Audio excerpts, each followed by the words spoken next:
Development Review Board? Pardon? The Development Yeah. Review Board, it's right here. Oh, this is it? Yep. 11 minutes.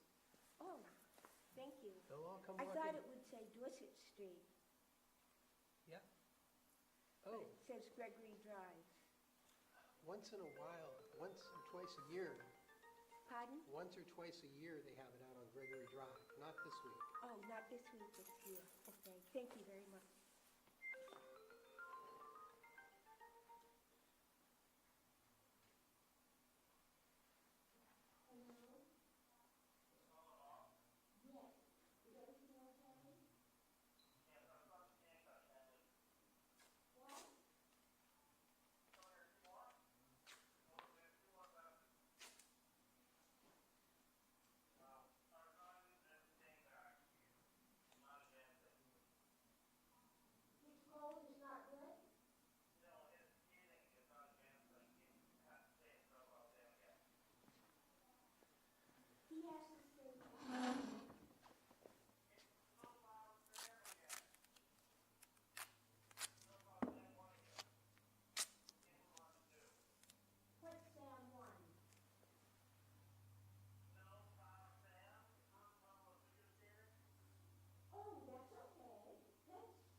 Well, I forgot to mention to you that it's not, nothing totally crazy.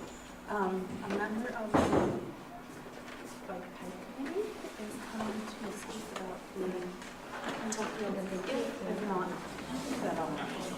So she's going to refrain from bringing it up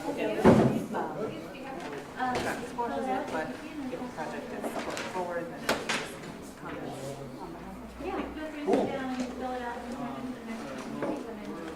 So, you can see that.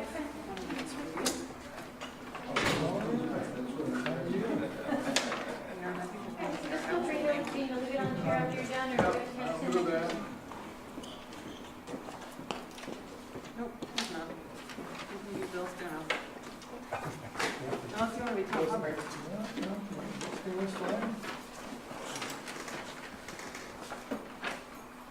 Just in case you want to spend the day at Leaguemore. This was fun the one time I went. time did you go?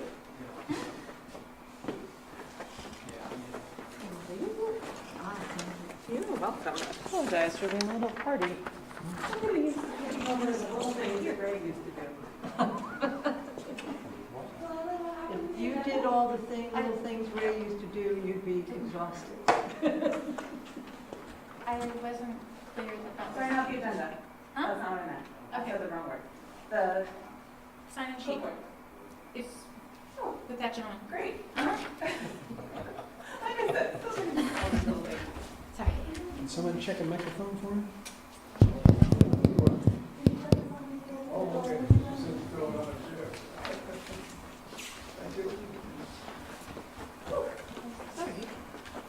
So mine's not working, Charlie? You already don't like the way I talk so much anyway? Well, you can really lean back with that one. That's right, not worry about it. Yeah. Yeah. You can have mine. Sure. Nobody wants to hear. Sure.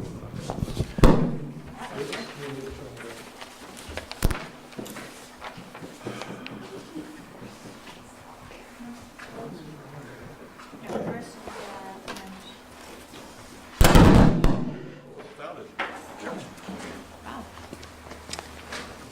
All right, now we're set. Share this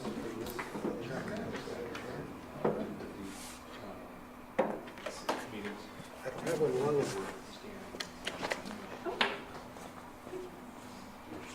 You can go ahead and start your meeting, I'll take care of it. Okay. Yet.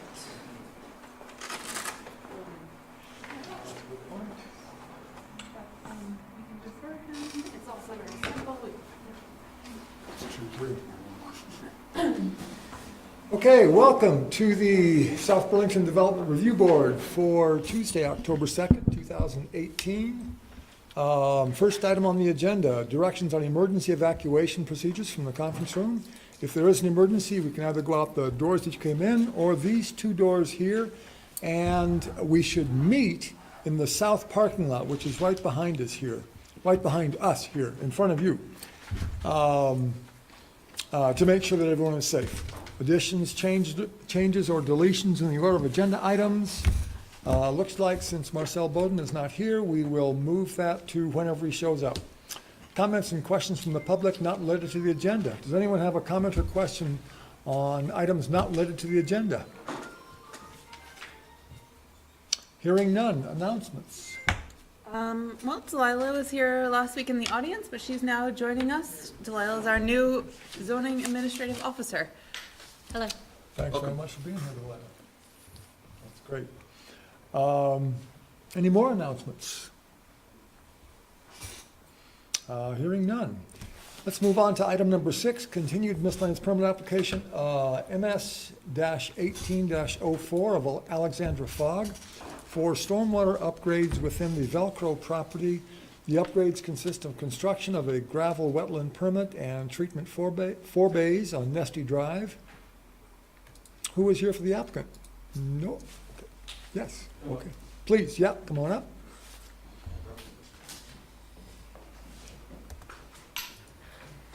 Hi, good evening. My name's Andres Terizo with Watershed Consulting, and I'm here representing the applicant as well as...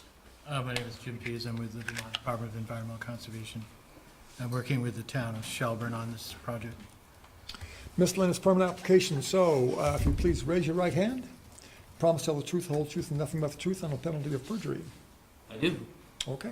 And are there any conflicts of interest? Hearing none. Go ahead. Please describe the project. Sure. Do you want to give it a go, Jim, or me too? So we're talking about two properties here. One is the Velco property on the city-town line, Shelburne City, South Burlington line, and then the property adjacent to that, which is the Burlington self-storage property. There's a third property also involved with this project, but it's in Shelburne. So we have to go through this process with Shelburne as well. This project is proposing to construct a gravel wetland stormwater system. I think you might be familiar, you've seen a few of those in South Burlington. The most recent one was on Curie Lane about 2 or 3 years ago. You must have approved it.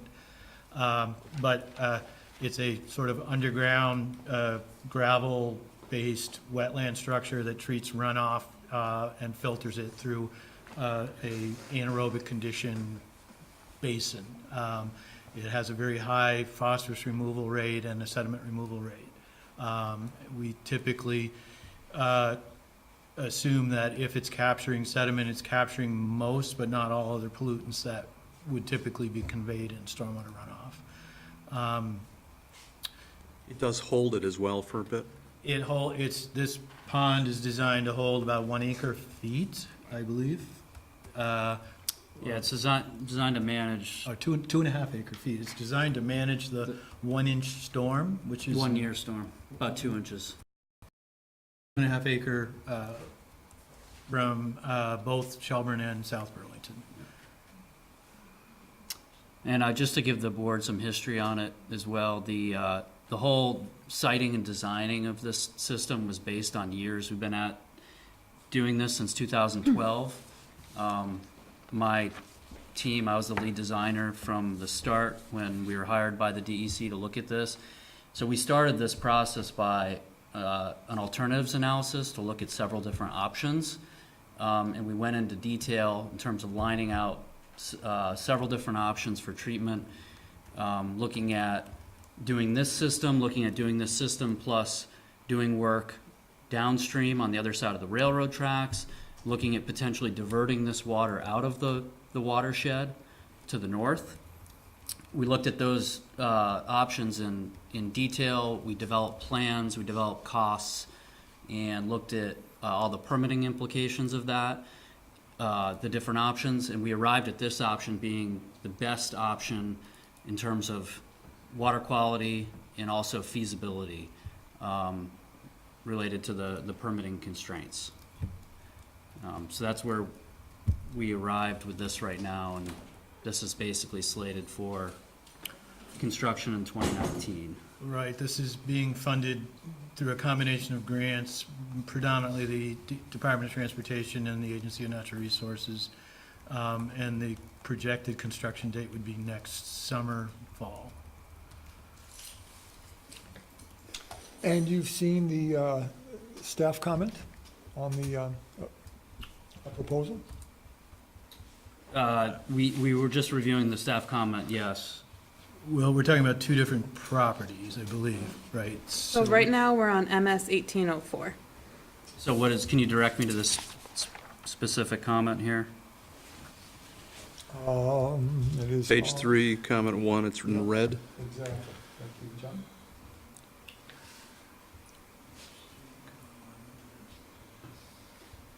Well, this is Burlington self-storage. I don't, 1804. can you, yeah, thank you.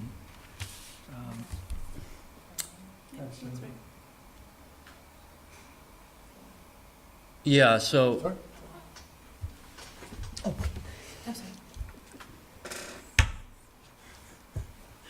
was used to watching the video. I thought you were doing it last week. Thanks. So what can I provide? I can tell the board the history of this. We had the state wetlands, the DEC wetlands person out to the site to review, and we had an opinion from her in an email related to the classification of the wetland. We did also have the wetland delineated because we went through Army Corps of Engineers to get the proposed impacts permitted through Army Corps of Engineers. So, I mean, the wetland itself is small and isolated and of low value. This was, based on the feedback that I received from the state wetlands person. And so I think that, replacing this isolated wetland with a much larger, more robust treatment system with native vegetation far outweighs the impact of eliminating this wetland. And the current wetland there is basically a Phragmites bed. If you're familiar with Phragmites, it's sort of sort of an aquatic, terrestrial nuisance plant. that's going to have to be removed if we proceed with this project, and we were required by the Agency of Natural Resources to come up with a disposal plan for that material, and also to make sure we avoided any, there is on the Velco property, there's supposed to be a rare species of rush. We did have the state biologist look for the plant. We couldn't find it, but they've given us a clearance that the construction area is not where they believe the plant is. And there is a sign on the property indicating where it might be, but they still don't know if it's there. Only grows at a certain season or something? Every fourth year? I don't know. This stuff is really tolerant. It's known to grow over, there's a stormwater pond on Farrell Street where it grows. It used to grow where the old board was in the parking lot. It's fairly tolerant, but we couldn't find it when we looked for it, and they've given us approval to go ahead. But So- the existing wetland is pretty much a Phragmites bed. So, Marla and Delilah, will you guys be happy with an email from the A&R person saying it's a low impact? Well, that- I've seen the email that Oh, Andres you've seen it? provided. Okay. It's up to the board to determine whether to accept the impacts. This wasn't intended to be a value judgment either way. Comments from the board on whether this kind of impact on this wetland is, Oh, I should clarify, the email was brief and not particularly illuminating, which is why I didn't include it for the board. It basically just said what Andres told us, so I didn't feel like we needed to also include it. Well, it's Jim, right?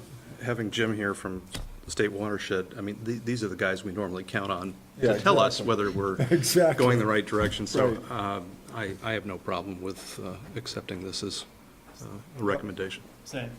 good? I What agree was with that. the outcome of the Army Corps process?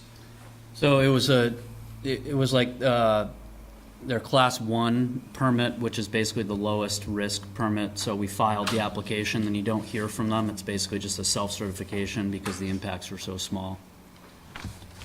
But that was filed, I believe, last year with the Army Corps.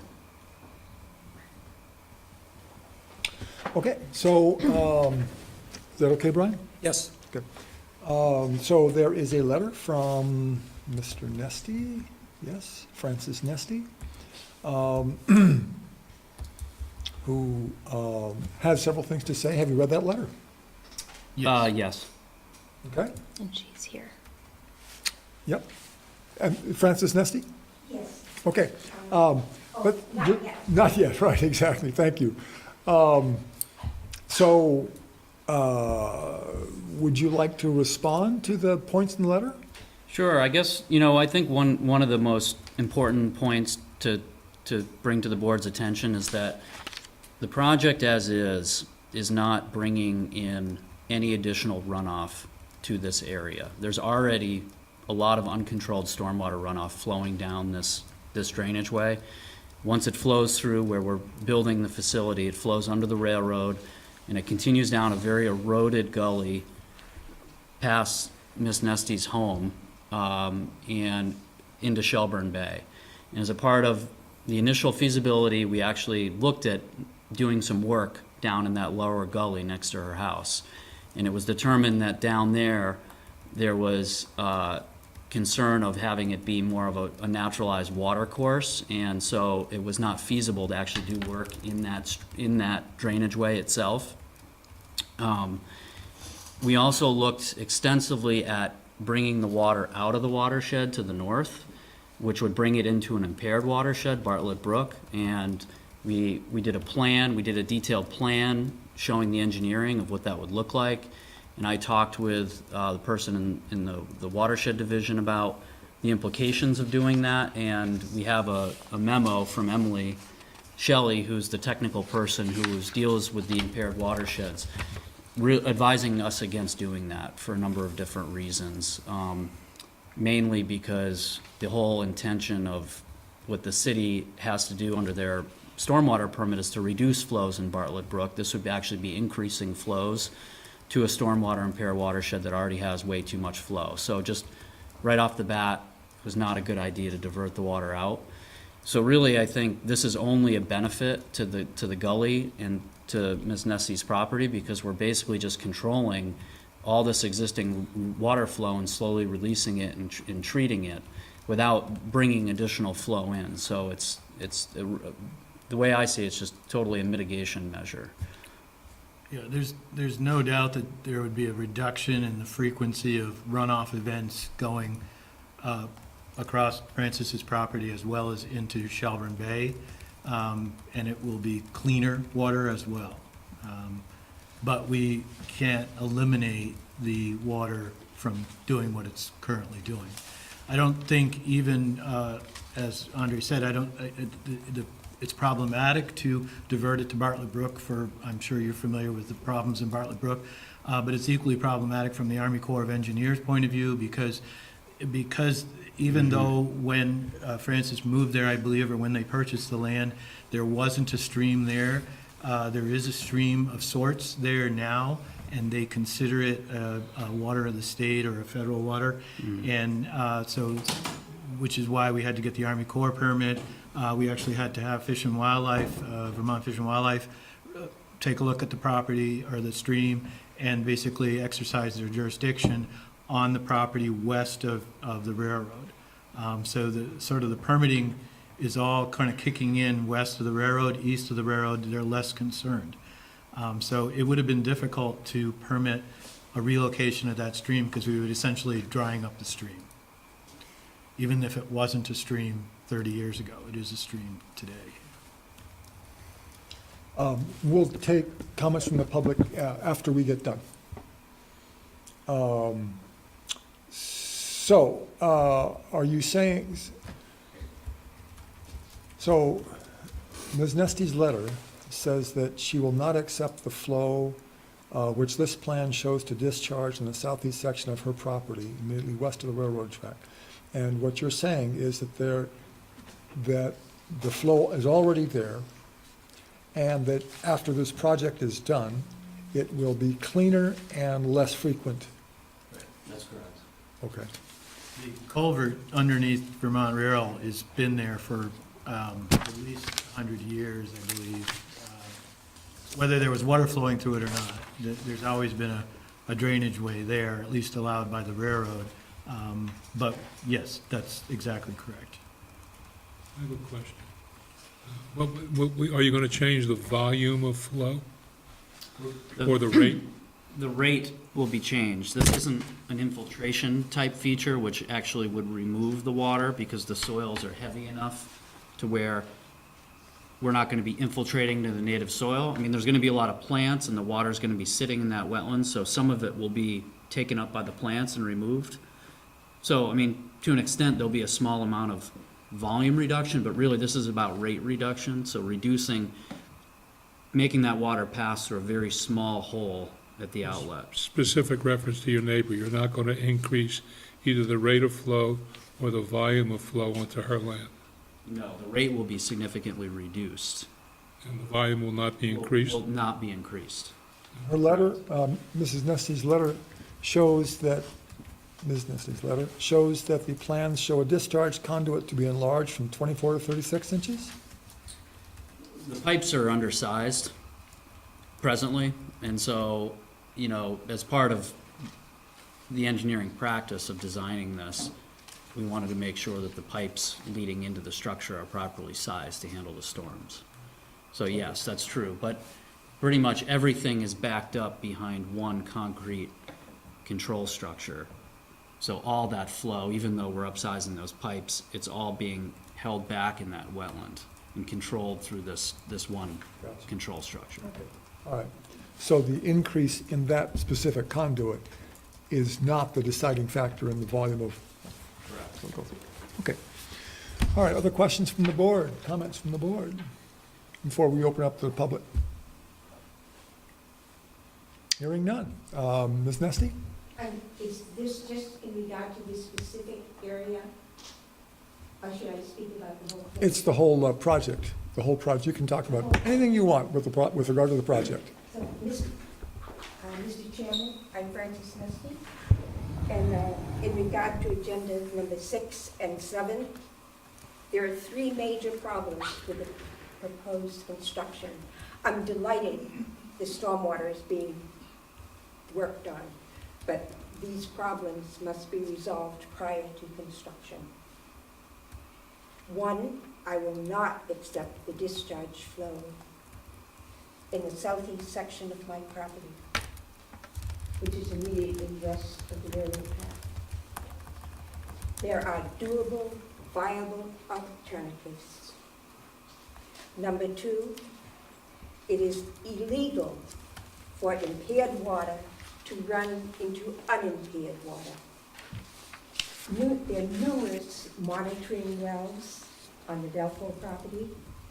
Numerous tests have been done on the Belco property and in the Pequot Swale. In fact, to date, they've spent in excess of $356,000 on testing the Belco property and the Pequot Swale. These are all impaired. These construction plans proposed will not remedy the impairment. And number three, discharging impaired water is shown on these plans into Shelburne Bay, which is about 800 feet south of an approved discharge regulated monitored discharge area for impaired water is 800 feet north of where they plan to discharge it. And discharging in this area is just circumventing and defeating the purpose of the law. Discharging here is a clear and present danger to life, health, and property.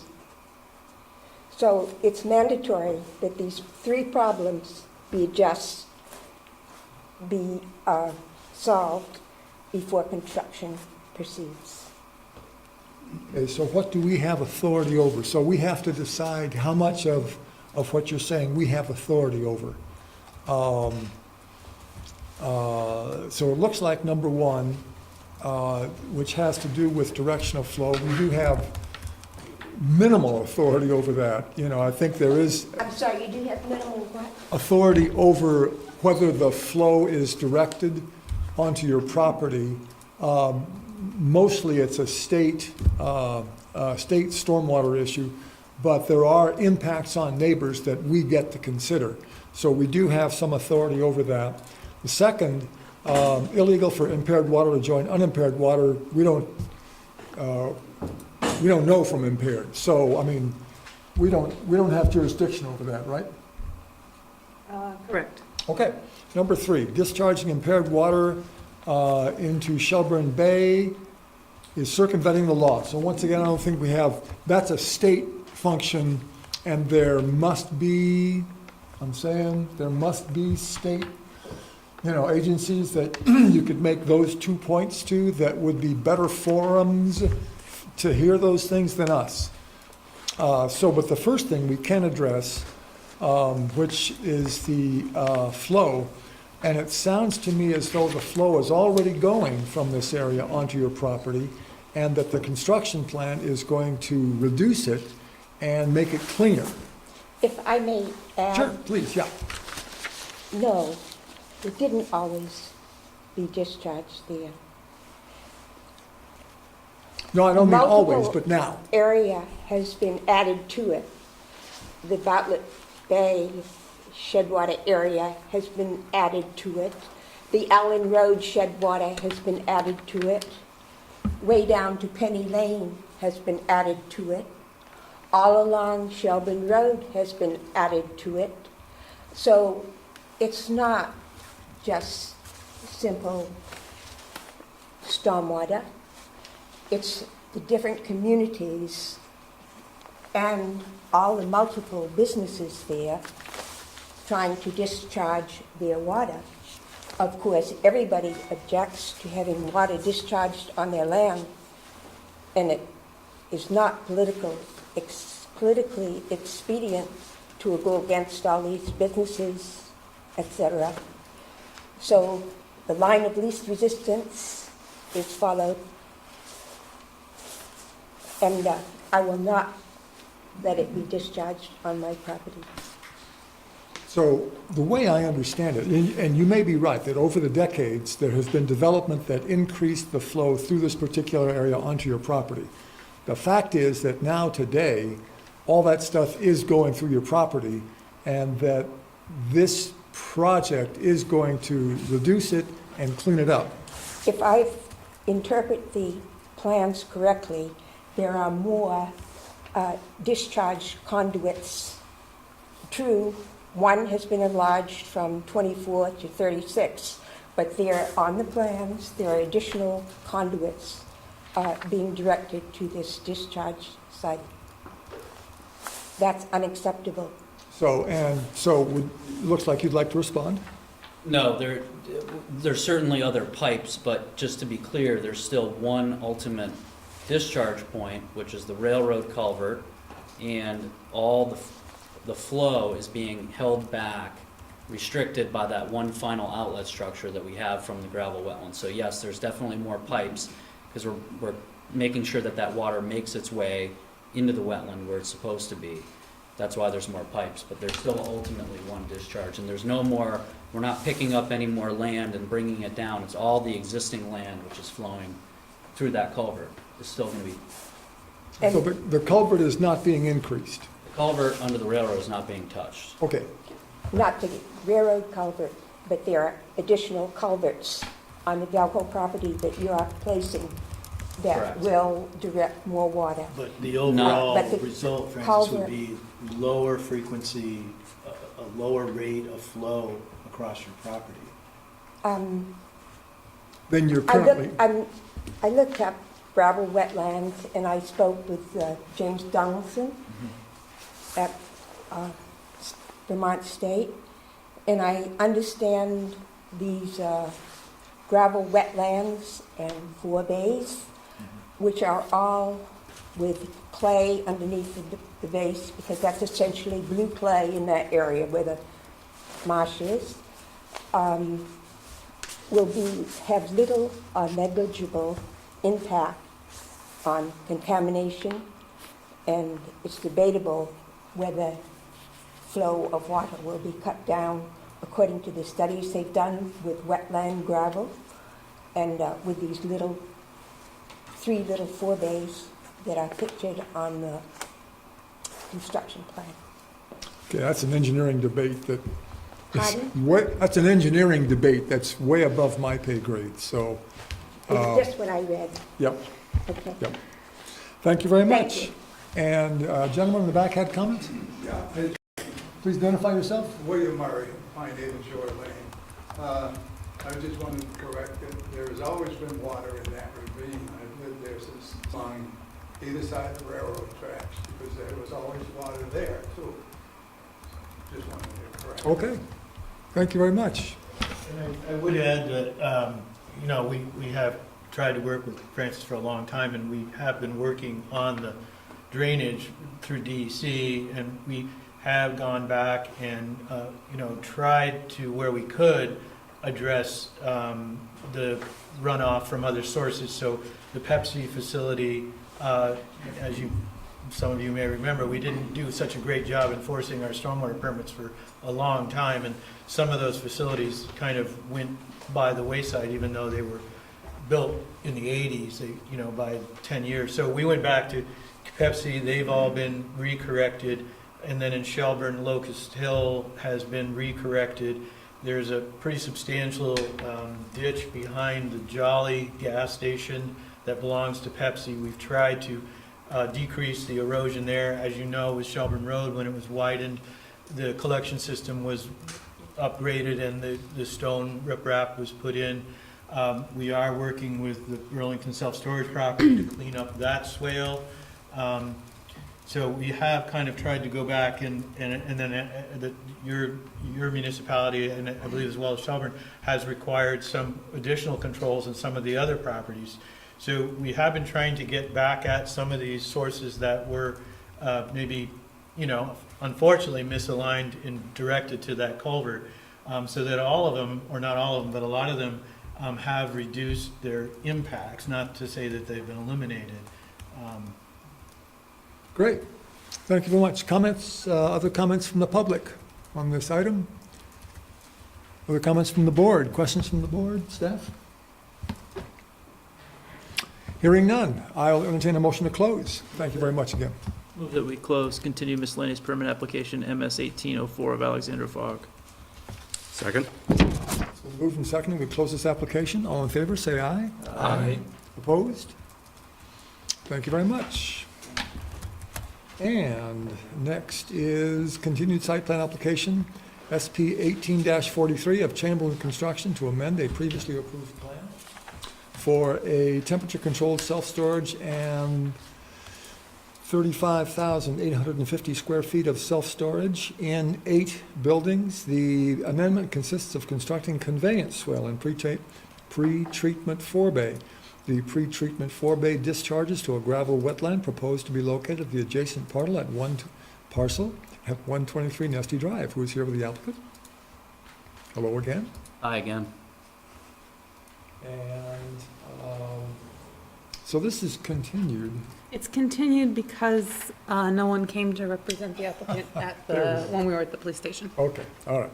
So if you please raise your right hand and promise to tell the truth, the whole truth, nothing but the truth, under penalty of perjury. I do. And conflicts of interest. Anyone have any conflicts of interest? Does Nigel Mucklow have something to do with this? I'm sorry? I saw Nigel Mucklow's name attached to it somehow. Yep, Nigel Mucklow was listed as the applicant. Okay, I do business with Nigel Mucklow. I don't think we have a conflict, but I'm just bringing it up. Okay, all right. Anyone else think that's a conflict? I don't, it doesn't sound like it is to me. Okay, please describe this just the same as the previous, right? Sure. So the reason that this parcel is wrapped up with this application is that the drainage from this parcel currently drains into this whole area that we've been describing with the gravel wetland. And basically we're improving that discharge by creating a forebay on the BSS property, which is basically going to serve as a pre-treatment area so that when that water flow runs off of the storage facility, it's going to go into this forebay trap, which is going to help retain the sediment and the heavier stuff, which can then be removed before it goes into the main gravel wetland feature. And so that is so the modification basically to the site layout is basically doing away with a smaller kind of defunct little pocket forebay on the property, making a larger stone line forebay with more of a defined outlet pipe to the main gravel wetland. Staff comments? We have. This one you have. We have seen that, yes. Okay, and it looks like it's an opportunity to fix your floodlight fixtures and bike racks. Right, so we talked with the owner about that, and he had a specific question because to his knowledge, I guess, there wasn't Any floodlights. And, yeah, So go we on. were just curious if you had other evidence that there was. Because it's a gated site, I looked at it from afar and I said, those might be floodlights.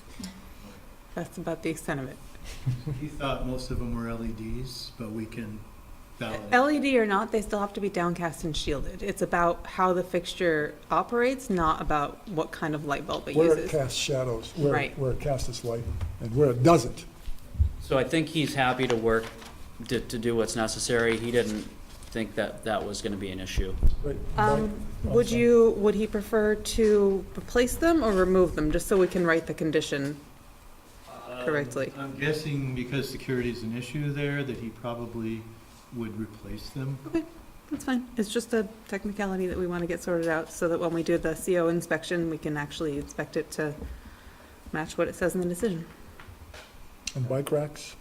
So the bike rack, apparently the bike rack was hit by the plow and removed, and he knows where the bike rack is and can put it back to its permitted location. a bollard to protect you. So the bike rack does need to meet the current standards. Okay, I don't know what type of bike rack he has, I don't either. but he only needs to provide 2 bicycle parking spaces. So there are some provisions for reusing an existing bike rack. If it meets certain criteria, it has to be bolted to the ground, it has to support the frame, it has to allow the frame to be locked. We can just say that the applicant must place a bicycle rack which allows parking for 2 bicycles in the location of the previously approved rack, and then we can work with him when we go out for a CO inspection, Okay. if that makes sense to you guys. I think that makes sense, yeah. Are those standards described in your standards? They are. Yes, they are. I didn't have mine. I just. 1311, is that right? 1311. No, Shoreline 13.14. 1314, yeah.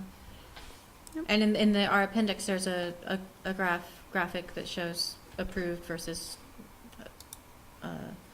preferred. 1311 is the section? 1311, 1314. 1314. Yep. And then actually in the staff notes, it references the exact section, 1314B1B. Yeah. Yep. Oh, okay. Yep. Okay, other questions from the board on this application?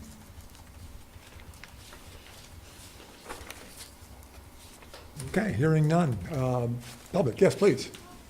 Could I ask, Identify yourself again, I'm sorry. with all this water around, is it continually flowing? I'm concerned about mosquitoes too. You're saying through the main gravel wetland?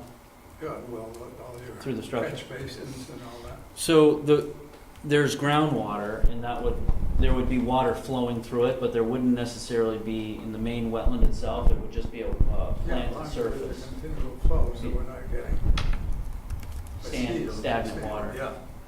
Right. I mean, in the main, in the 4 bays themselves, I mean, those are pretty small. There could be some standing water. However, in the wetland itself, all that water would be below the surface, so it would just be like a marsh, not like a pond. No, I know. Yeah. Thanks very much. Other comments, questions from the public? Okay, hearing none, I'll entertain a motion to close. Excuse me, Mr. Chairman, Yep. except I would like to please add that I believe most of the sediment is coming from my property, which is west of the railroad track. So the sediment, any sediment that might come east of the railroad track would be minimal. And I understand the wetland gravel and the pre-treatment 4 bays, they can take care of sediment, but it's not going to take care of the sediment going into Shelburne Bay. That's Well, all my I don't property. disagree with you, Francis. We did some modeling of the sediment and the phosphorus going into the bay, and a substantial amount of the sediment phosphorus is being eroded off of her property. Basically, her property is somewhat slumping into this gully, including her driveway.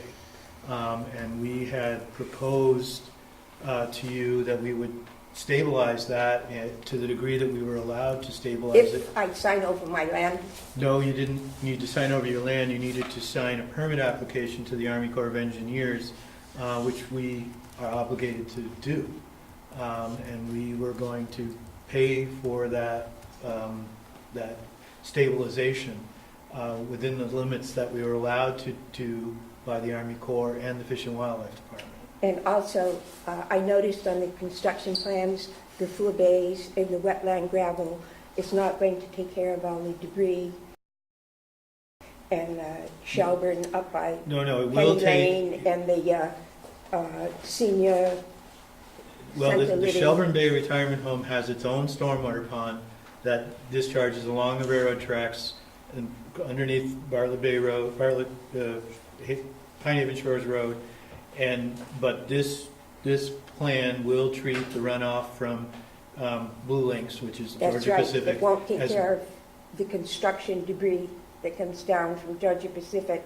No, it will. There is a collection system that will be built on the parking lot at Blue Links, it's Blue Links now, and that will have a pretreatment structure which will then discharge into this wetland. So all of the runoff from upstream of the railroad, except for the stream that comes out of Shelburne Bay Retirement, will be captured in this treatment structure. In other words, the southern section of Shelburne Road, the retirement centers, and the trailer parks, etc., all those places will not be affected by this. Well, right, the trailer park I don't believe is in the drainage, but yeah, I mean, we're doing the best we can with the available land. We were very lucky that Velco was willing to basically give this land to the town of Shelburne, basically give a license to the town of Shelburne. They actually wanted to give the land, but neither community wanted the land off their tax rolls. So they have high tension power line right here, which is kind of a strategic piece of property, but they didn't see any need to own it. But they've been willing to give us a license, give the town of Shelburne a 30-year license to manage, a 25-year license to manage this system at no charge, other than the fees and legal fees and process to get there. Good, thank you very much. I move that we close. All in favor, say aye. Aye. Opposed? Thank you very much. Thank you. Take care. And now, going backwards to number 5, conditional use application CU 18-10 of Marcel Bowden to reconstruct an existing timber retaining wall and add a handrail at 36 Brigham Road. Who is here for the applicant? Didn't I see Marcel? No, Marcel hasn't. Marcel hasn't walked in. No, we're not going backwards. We're going forwards. You can do it without him. You know, I don't mind doing that. Do it without him. Yeah. I'm happy to close this. We have the opinion that we were lacking, which I saw during the video. Do you want to open it first? I just did, I think. Oh, okay. Yep. So, haven't closed it, so, and you noted in red that we got the erosion control plan that is not needed, right? You gave it to the arborist, and the arborist said no erosion control plan is needed, or? The arborist weighed in on the landscaping and whether there was any concern about the landscaping. He did not weigh in on whether it substituted for an erosion control plan. Gotcha. Staff feels that the amount of exposed earth will be limited to the point that no particular erosion control is needed. All they're doing is removing vegetation so they can get the machine up to the wall to install the wall. Okay, so the reason for continuing last time was the arborist weighing in on the plant species or something. Right, yep, and we didn't get Erosion control. we didn't get those materials until just before the hearing. Gotcha, okay. So, comments, questions from the board? I'll entertain a motion to close. Oh, comments or questions from the public? I'll entertain a motion to close, thank you. I move we close continued conditional use application CU 18-10 of Marcel Bowden. Second. Been moved and seconded to close this application. All in favor, say aye. Aye. Opposed? And final, continued sketch plan application SD 18-16 of RL Valley Incorporated to demolish an existing hotel and a portion of the existing service station and create a planned unit development consisting of an expanded service station with 4 additional fueling positions, for a total of 12, and associated 9,000 square foot retail sales building at 793 and 907 Shelburne Road. Who is here for the applicant?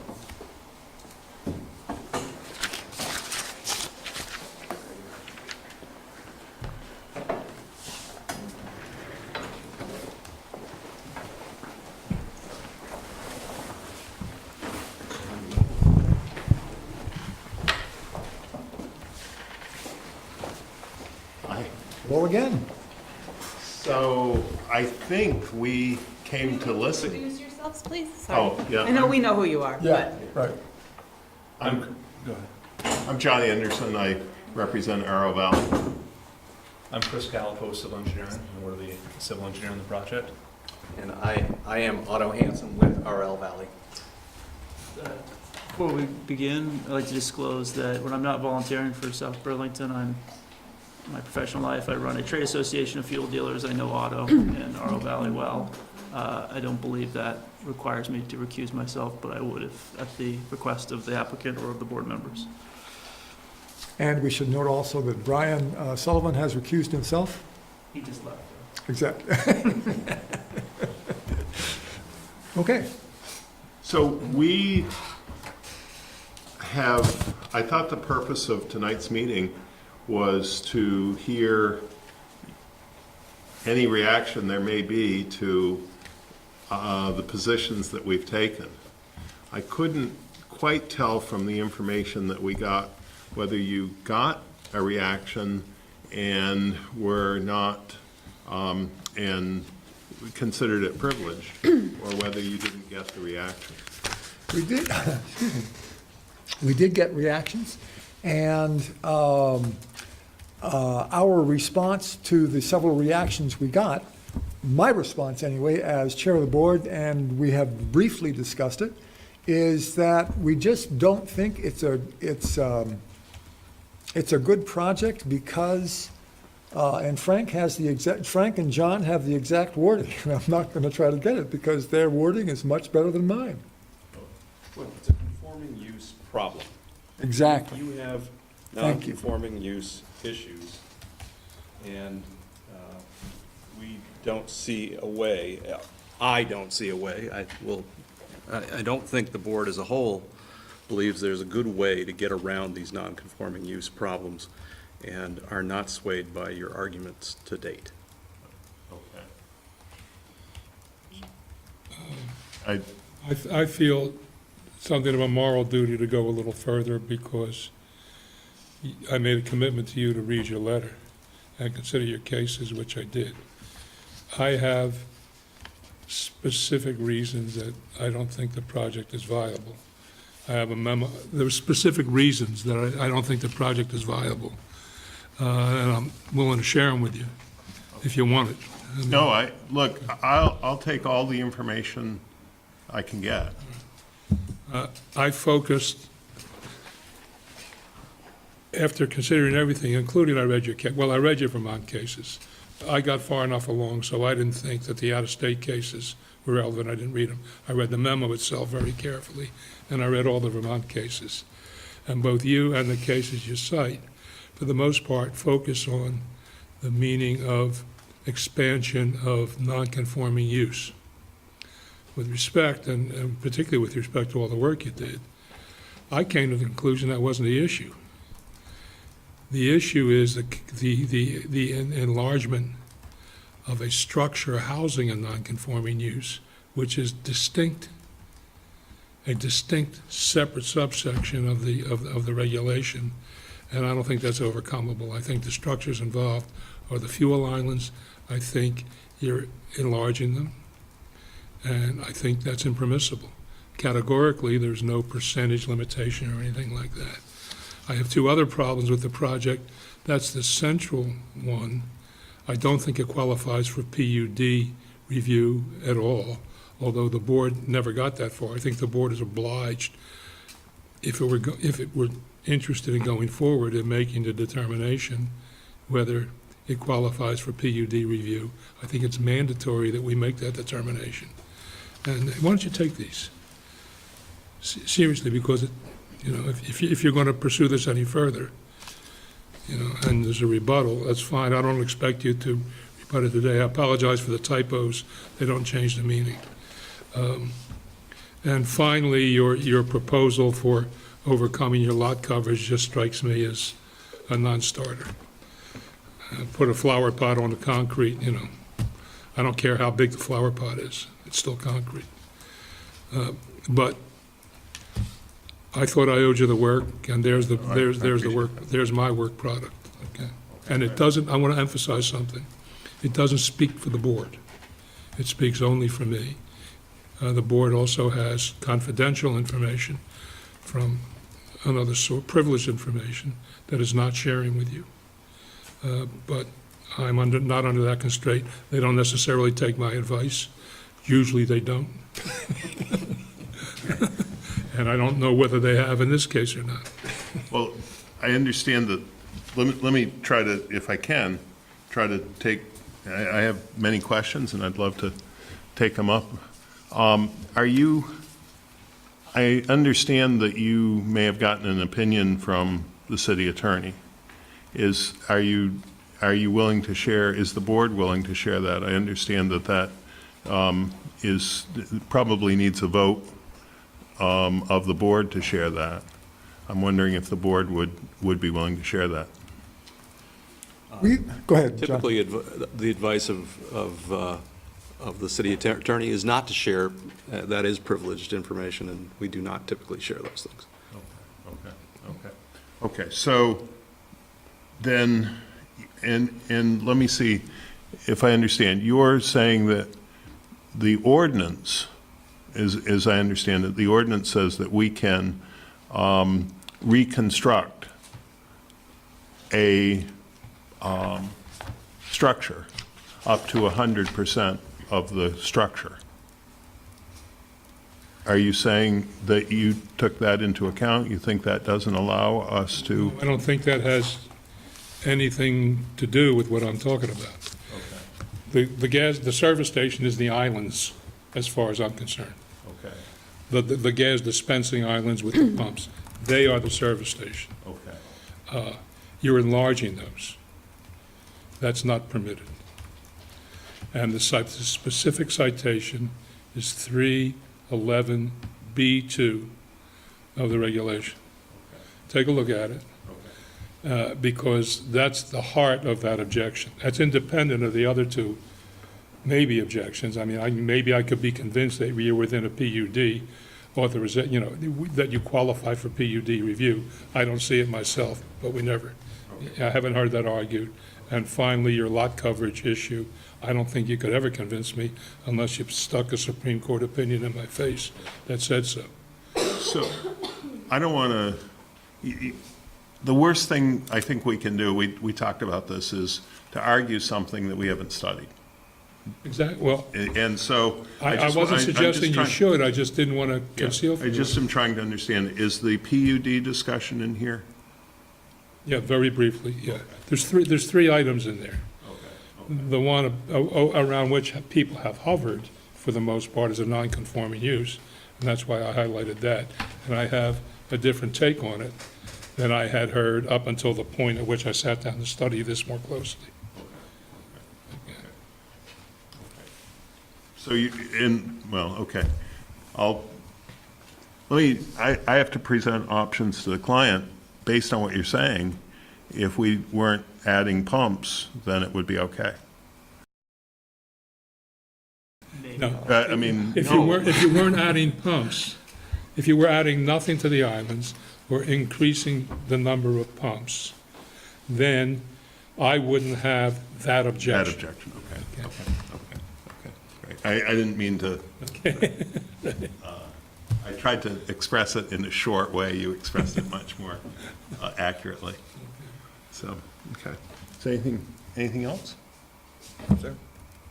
So, okay. Thank you very much. Okay, well, So I guess my only question is on behalf of RL Valley. I think what I'm understanding from Valley is they would like to consider the memo, take a step back and think about it. So I don't know if it makes sense to continue the sketch plan, and that way we can, I don't know what your interest would be. Is it almost seems like to me, rather than closing sketch plan and then having RL Valley submit a preliminary plan and you guys look at it and say this doesn't make sense, it might make sense to continue the sketch plan again if you're open to that, and at least it gives them a chance to respond to the memo if they can or they can't. So they'd come back to you and say, well, we agree and we're choosing to move forward, or we're agreeing we're not moving forward. Let's be clear, that memo doesn't represent the board. No, yes.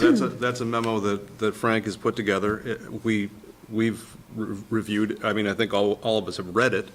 I think we all come to, I'm speaking out of turn here, speak up if you disagree, but I think the board feels like what you've presented us with is a non-starter.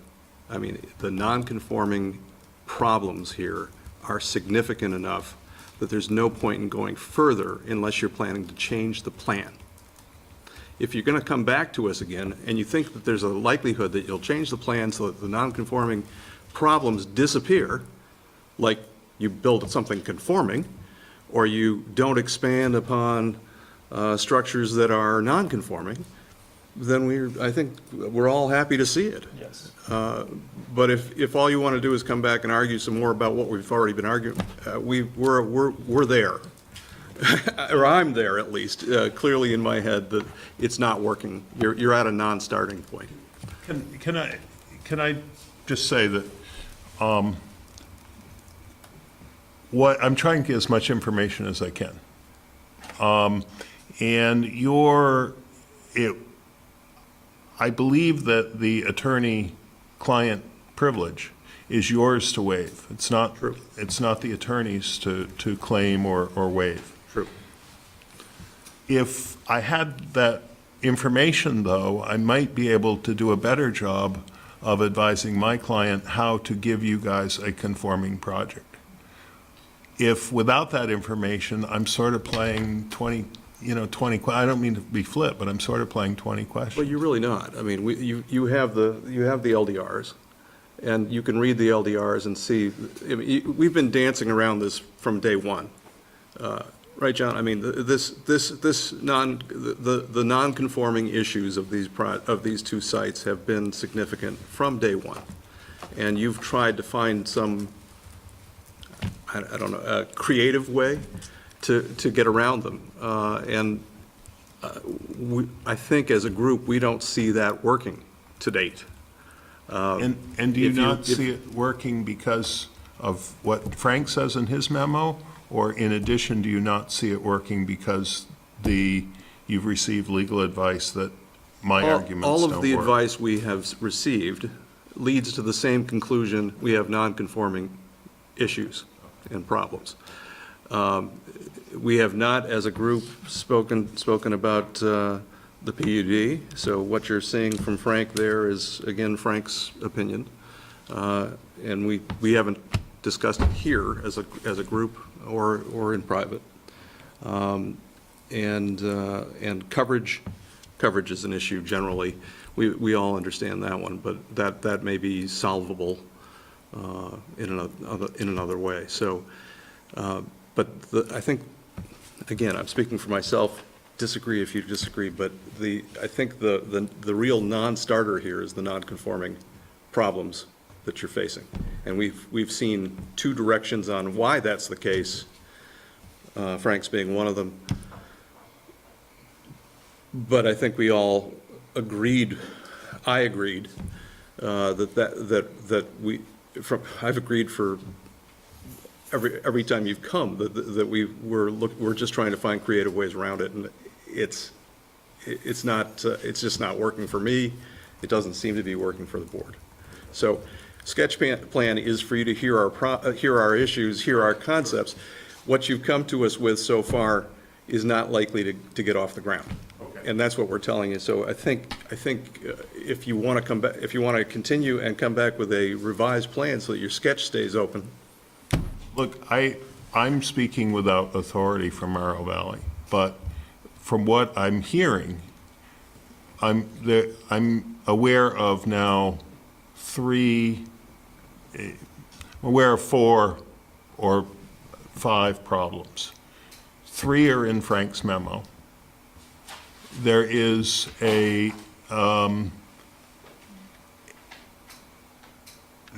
another issue associated with whether we're expanding the non-conforming use.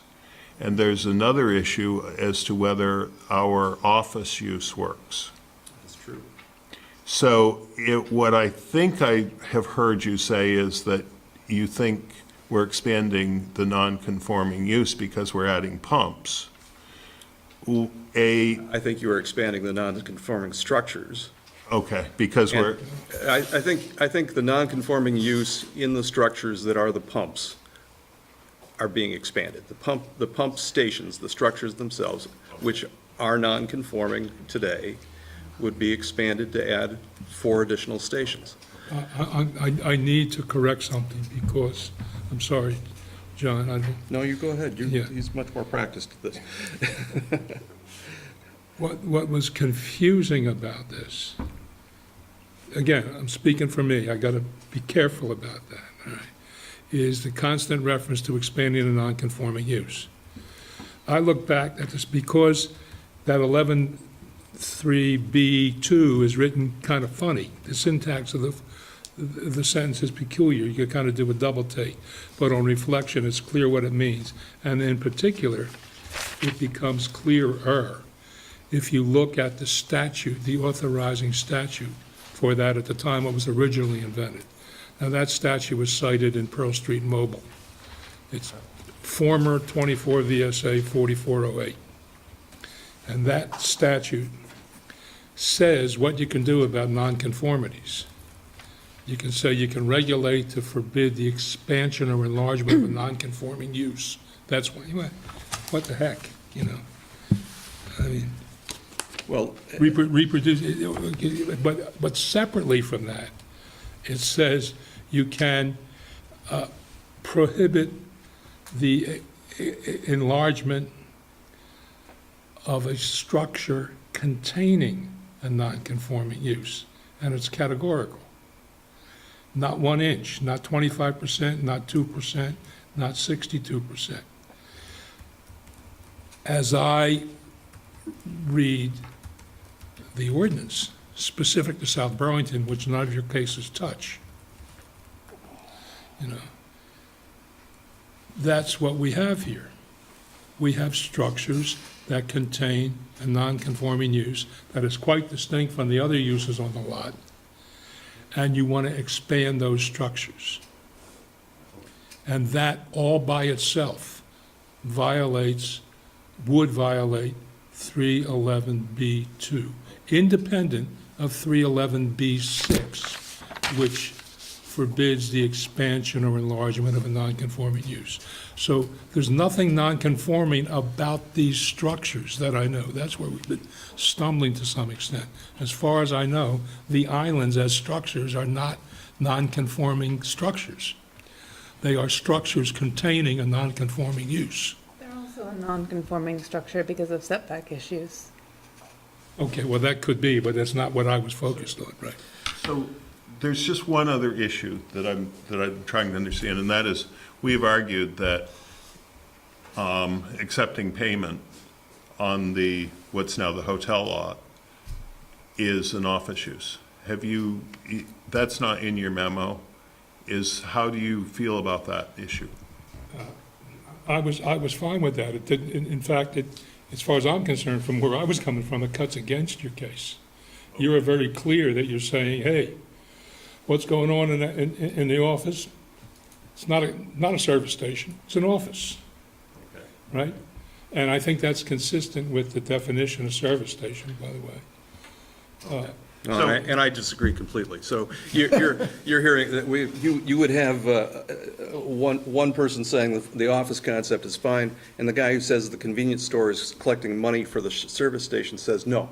You are crossing a boundary. The problem is he's got Westco. That kind of rolls with him on this one, right? Okay, so that's an issue that there's division on the board over. Apparently. Yeah. We haven't talked about it except here, so. Let's just bring this down to, thank you very much, but let's just bring it down. If we're expanding structures, and that's why you have a problem with what we're doing. A person. And well, I'm hearing that that's pretty broadly shared. But if we're not expanding structures on the gas station lot, then here's the line. Is there an additional problem that we're taking payment for sales on the gas station lot at the store? Well, it's interesting because the suggestion of the answer is in Wesco, where they went back, and I think Wesco is pretty close to that situation, and the Supreme Court decided not to interfere with the discretion of the environmental court on that point, which went kind of your way in Wesco. Whether we have discretion to disregard that, I don't know. It wasn't a determinative issue for me, so I didn't focus it on it that tightly. I was willing to accept arguendo that the office use was independent, but not, it's not conclusive. What I want you to look carefully, well. Oh, I will.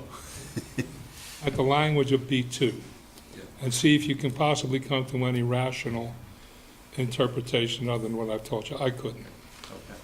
Not necessarily now. Yeah, no, I trust me, I'll study it very carefully. So, okay. Anything else? Anything else? Okay. Okay.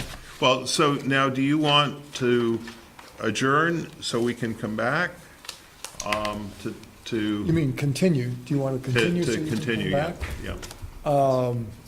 It's totally Really, up to you. yeah, We can it's set your a call. date. Yeah, I So think we- one I mean, thing if I we- want to bring up is that if the application is going to be revised so that it differs from the project description, we need to rewarn it. So we may be able to, I mean, it's pretty broad, right? We didn't itemize every tree, bush, and shrub.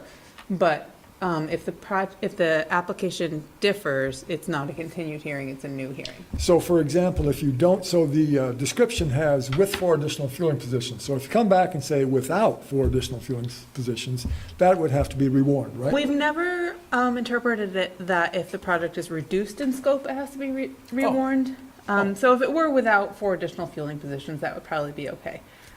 If it were swapping the convenience store to the upper lot and the fueling positions in the lower lot or something, maybe that would be rewarned. But if we continue it, say, and RL Valley decides to withdraw and submit a new application that's different, Yeah. we can just send you guys a memo. We'll, at the next meeting, you guys can open it and close it at the same meeting, and we'll submit a new application. It seems like from our perspective, there's no harm in continuing it, and we can just communicate with It staff. just gives us another option. So, Gives you yeah, a date that would certain be to great. come back or to, Yeah. gives you a date certain. Yeah, so at the next meeting, if they decide to submit something new or pull the plug, we can let Marla know in advance. If they choose to come back and discuss items further, then they can, we'll have a date set for that. That's right.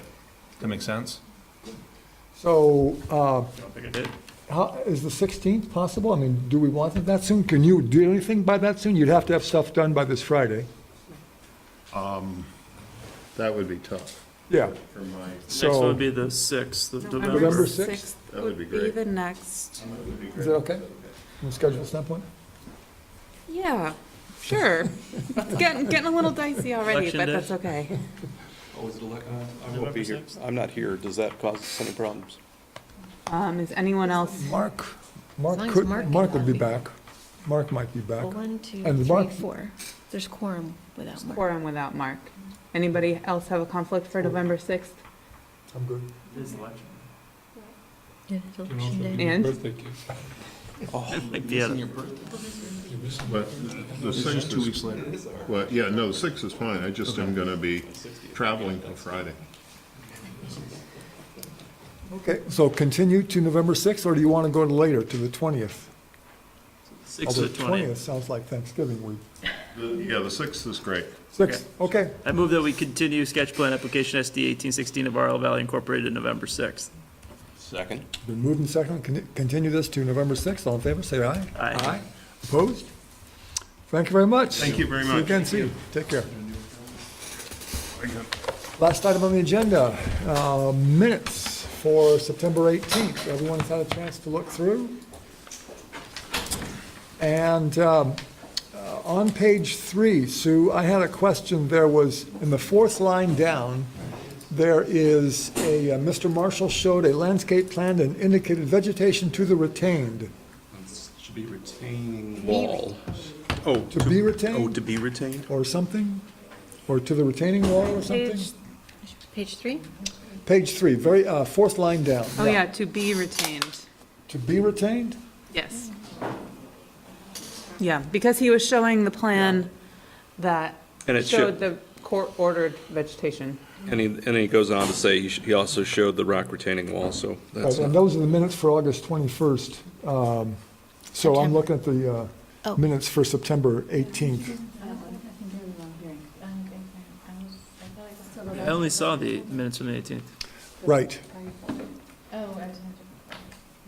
So Marla, you think it should be to be To retained? be retained, yep. To be retained. Everybody else agree? Sounds good to me, because that means that some vegetation will be retained. Okay. There we are, there it is, thank you very much. See that fourth line down, vegetation to be retained, to be retained? Okay, all right, thank you. Other corrections or modifications to the minutes? I move that we approve the minutes from September 18th. Second? It's been moved and seconded to approve the minutes to September 18th. All in favor, say aye. Aye. Opposed? Not present. I wasn't there. Then not present, exactly, right, yes, thank you, Frank. And that's the, You are? Even without looking at the video or anything? In that case, I'll go along with my colleagues tonight. thank They're you, Frank. fabulous minutes. That's the end of the South Burlington Development Review Board for September 18th at 8:14 PM. Thanks all. Hey, Marlon, Yes. did you give me this?